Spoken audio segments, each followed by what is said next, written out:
tahu nggak sih bahwa orang sukses dan orang gagal itu ternyata ada polanya loh. Coba kita lihat, kira-kira kamu termasuk yang mana?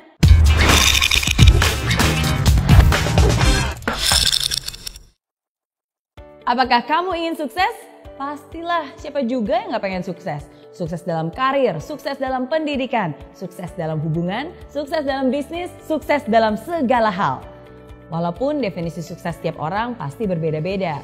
Namun tahu gak sih bahwa orang sukses dan orang gagal itu ternyata ada polanya loh. Coba kita lihat, kira-kira kamu termasuk yang mana? Yang pertama, orang sukses selalu mencari bagian dari jawaban. Dia itu bagian dari solusi masalah. Pikirannya kreatif, pikirannya unik dan selalu cari cara, selalu cari jalan. Sedangkan orang gagal jangankan mencari solusi masalah, justru biasanya dialah yang menjadi bagian dari penyebab masalah.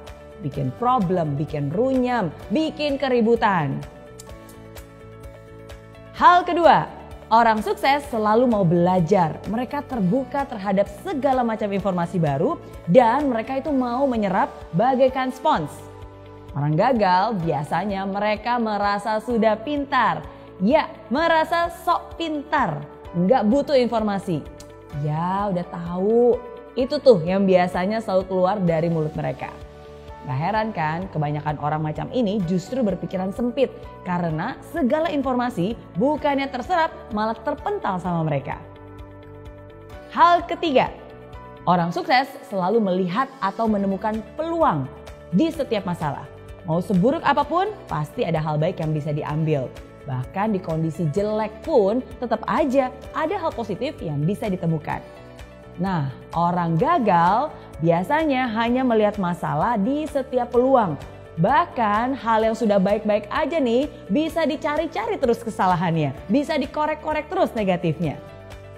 Hal keempat, orang sukses membuat komitmen dan dia akan berusaha semaksimal mungkin untuk menghidupi komitmennya. Dan omongannya bisa dipercaya. Sedangkan orang gagal hanya akan membuat janji-janji palsu, pengharapan palsu yang mereka tidak akan pernah menepatinya.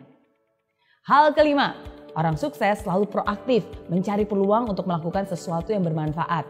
Kalau dikasih tanggung jawab lebih dan pekerjaan yang lebih besar, pasti dia akan senang dan melakukannya dengan sepenuh hati. Sedangkan orang gagal hanya akan melempar tanggung jawab atau menghindar dari pekerjaan yang besar. Jangan deh, ntar kerjaan nambah. Aduh, jangan deh, ntar waktu lemburnya nambah, ntar stresnya yang nambah. Itu komentar orang-orang gagal. Hal keenam, orang sukses suka membantu orang lain. Dia nggak takut kompetisi. Bersama-sama mereka bisa raih kemenangan. Karena orang sukses yakin bahwa kesuksesan itu bisa dicapai dengan lebih mudah bila dilakukan bersama-sama. Saling bantu-membantu untuk bisa meraih impian yang dicita-citakan.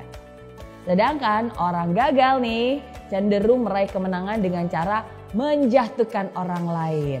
Hal yang dipikirkannya adalah, gimana ya caranya menang supaya saya bisa ngalahin orang itu? Gimana caranya supaya saya bisa naik setinggi-tingginya sedangkan orang itu bisa jatuh terinjak-injak? Dan lebih parah lagi nih, orang gagal itu selalu senang lihat orang lain susah dan susah lihat orang lain senang. Hal ketujuh, orang sukses kalau salah ya ngaku. Dia akan memperbaiki diri, dia akan rendah hati dan mau belajar lagi. Orang gagal boro-boro terima kritikan. Orang udah jelas-jelas salah aja pasti gak mau ngaku. Biasanya hanya menyalahkan orang lain. Kenapa belum sukses? Bukan salah saya. Salah bosnya, salah anak buahnya, salah istrinya, salah tetangganya. Semua salah. Kecuali dirinya sendiri.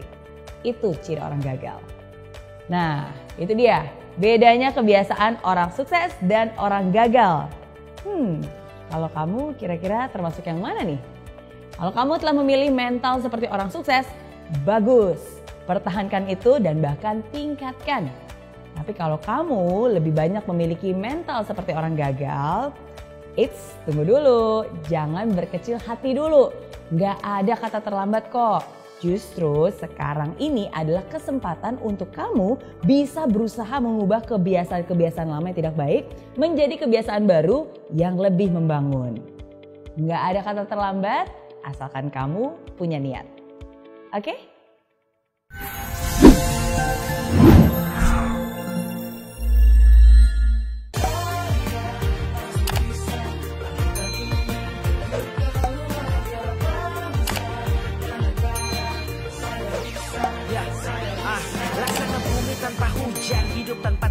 perempuan kering dan mati tanpa hijaunya tumbuhan. Demikian kalau mimpi tak kunjung terjadi.